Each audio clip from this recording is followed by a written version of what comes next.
You know, as race fans or anyone who covers the sport of NASCAR knows, in order to be successful in the track, you have to work pretty hard. Just like all NFL fans know the effort and time their teams have to put in order to win on Sunday afternoon.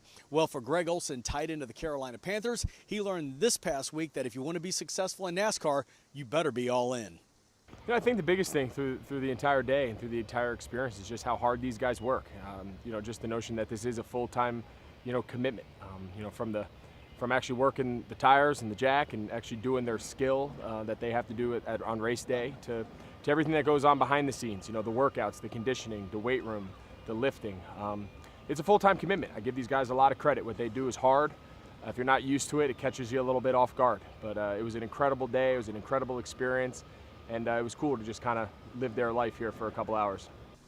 While Greg got hands-on experience at every job the over-the-wall crew does, there were a couple he enjoyed a little more.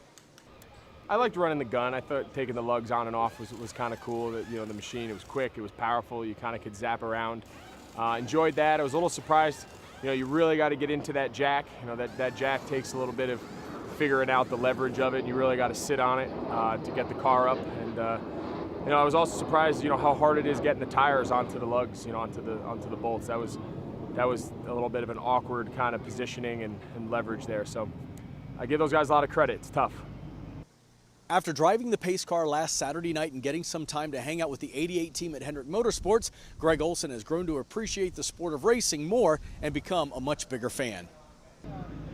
Just like anyone, just followed the drivers, you knew the numbers, you identified with who was riding the car, and then since coming here to Charlotte, I think you just get a greater appreciation for it, being, kind of the mecca of NASCAR in this country. So, living here, getting to know some of the drivers, getting to know the Hendrick team, getting to know kind of the nuances that go on to putting a race team together and going out there each weekend. And, I've been fortunate enough to have been out to a few of the races, and it's a whole nother experience when you see it firsthand. So it's been great kind of learning more about the sport and becoming a bigger fan as I've done that. At Hendrick Motorsports in Concord, North Carolina, I'm Jeff Taylor reporting for Raceline.